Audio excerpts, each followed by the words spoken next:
Il est des pays où on a créé simplement un cadre réglementaire pour installer ce qui constitue les éléments définissant le statut de l'artiste.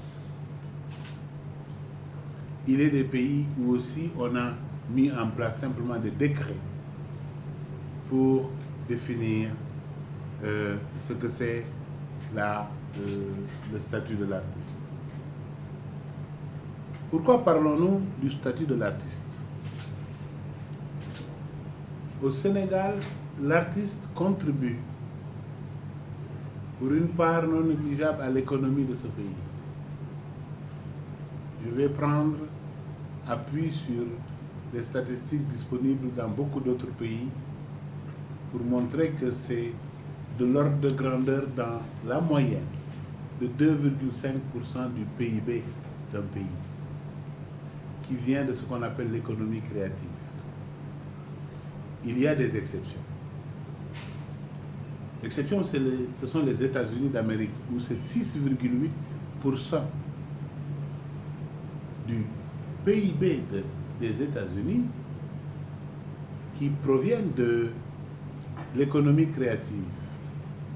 Mais on ne peut dès lors s'étonner que ce pays aujourd'hui soit à la pointe de beaucoup de secteurs où la créativité devient un objet de compétitivité économique, technologique, financière et au niveau international.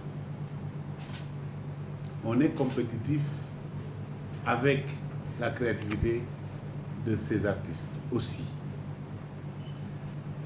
Mais le paradoxe chez nous, c'est que les artistes n'ont jamais bénéficié d'un véritable statut. D'un statut qui leur permette de bénéficier de ce qu'on appelle leur intégration dans la société. Pour l'essentiel, les artistes font leur travail hors de toute forme de contractualisation. Moi, je parle en tant que membre de l'association des écrivains, représentant une partie des écrivains, concernant les droits d'auteur, parce qu'on a des problèmes à ce niveau.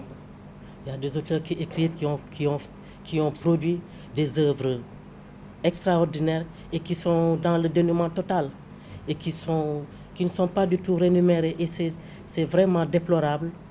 Et c'est peut-être quelque chose qu'il faudrait prendre en considération, surtout au niveau de l'écriture. Les organisations professionnelles que nous sommes, nous avons, je ne dirais pas terminé de travailler sur la question, mais nous avons beaucoup travaillé sur la question. Il y a des tonnes de documentation, des tonnes de documents qui existent, des tonnes de réflexions qui existent à travers des forums, à travers des colloques, des conférences.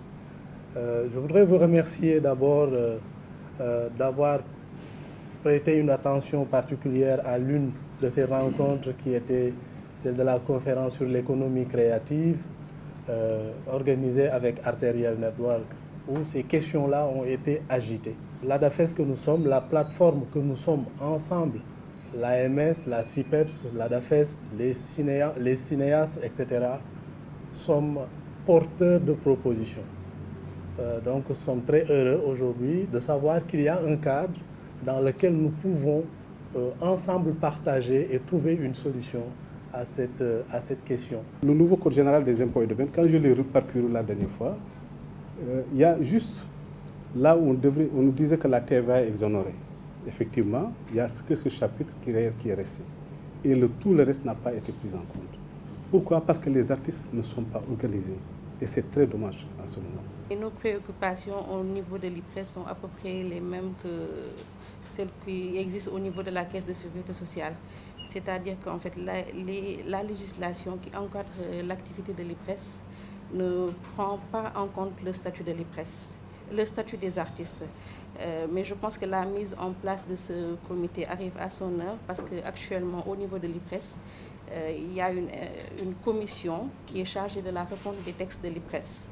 Et je pense que les différentes préoccupations qui ont été soulevées lors de cette réunion ont été enregistrées. Et nous essaierons de mettre tout en œuvre, prendre en compte ces préoccupations et de les traduire au niveau de la législation pour au moins prendre en compte les artistes du point de vue de la couverture retraite. Il est important qu'on protège, qu'on assiste ceux qui produisent aujourd'hui. Et vraiment, je voudrais rappeler ici un des souhaits du chef de l'État qui touche sur certains points qui ont été soulevés par notre collègue de l'association des écrivains aussi, où vous dites nous voulons vivre de notre production en faisant une meilleure diffusion. L'État ne diffuse pas des livres. Ce sont les distributeurs qui diffusent des livres. L'État soutient la lecture parce que nos citoyens doivent lire. Ça, c'est un premier point. L'État soutient s'il y a un défaut de marché dans l'édition, l'État soutient pour corriger ça. Quand il y a un défaut de marché, ça ne veut pas dire qu'on produit tout pour que les empiler là. On ne veut pas créer des montagnes de livres uniquement pour les créer et qui ne soient pas lus. Moi, j'ai fait une tournée actuellement au niveau du Sénégal. J'ai été impressionné il y a quelques jours à Kaffrine d'entendre la directrice du centre culturel régional me dire que dans un petit coin comme ça, où elle avait entassé 600 livres alloués par la direction du livre et de la lecture ici, qu'il y avait 2000 inscriptions dans les écoles à Kaffrine. Ça donne une envie de mettre plus de livres là-bas. C'est la politique du gouvernement. Ce sera de plus en plus la politique du gouvernement de mettre des livres à disposition des citoyens. Et je crois que quand on arrivera à mettre en place la nouvelle société de gestion des droits, donc de la constitution des revenus des artistes et des acteurs culturels, nous mettrons en même temps les premières amorces, les premières analyses, les premières pistes, les premières orientations de ce qui constituera le statut de l'artiste. Nous aurons bien traversé l'année 2013 pour ce qui concerne les artistes. Je dois ajouter une chose. En 2008, la loi sur les droits d'auteur a été votée. Alors que l'actuel président, son Excellence M. Macky Sall, était Premier ministre.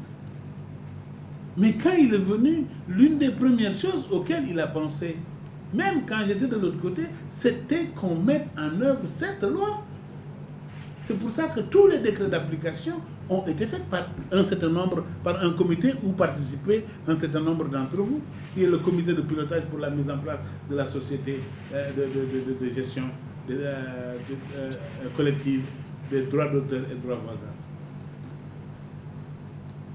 Une chose donc, la diffusion, c'est vrai, nous aiderons autant que possible par aussi la création d'événements qui permettent de promouvoir le livre.